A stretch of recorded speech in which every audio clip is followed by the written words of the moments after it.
Before colonization, Europeans were living in constant war and destruction. Among them were the Franco-German War, the Franco-Russian War, the War of Roses, the 100 Years' War, the 30 Years' War, among others. It was after the rise of nation-states when many European countries became very centralized and strong. There was Industrial Revolution, and then many of these European countries were able to draw a line of resistance, so they couldn't exert their power on each other again. So they needed to look outside Europe.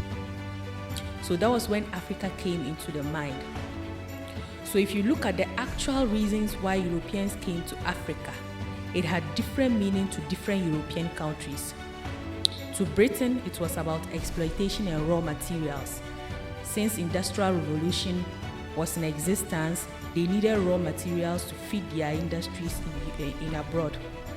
So you look at Spain, it was about plantations and cheap labor. Then you look at France, it was about territories, because France were considered the beating boys of Europe, especially after the war with Germany when they lost massively.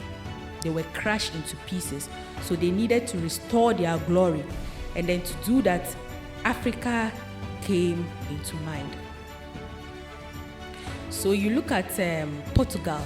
With Portugal, colonization meant the control of trade routes. So each and every European country had different meaning to colonization. You look at Russia, they were looking at colonization as the penetration of the Siberian and then Asia. So all of them had their agenda before they travel as visitors, missionaries, and traders. So these were already initial arrangements and mindset they had before they came to Africa. So after they came, they dominated for a while, and they began to fight among themselves again as to who should control this sector of Africa, as to who to control this territory of Africa. And then within that period, the then German chancellor, who was called Otto von Bismarck, he called a meeting in Berlin in 1880, where he partitioned Africa among the European countries. And that was when colonization officially began.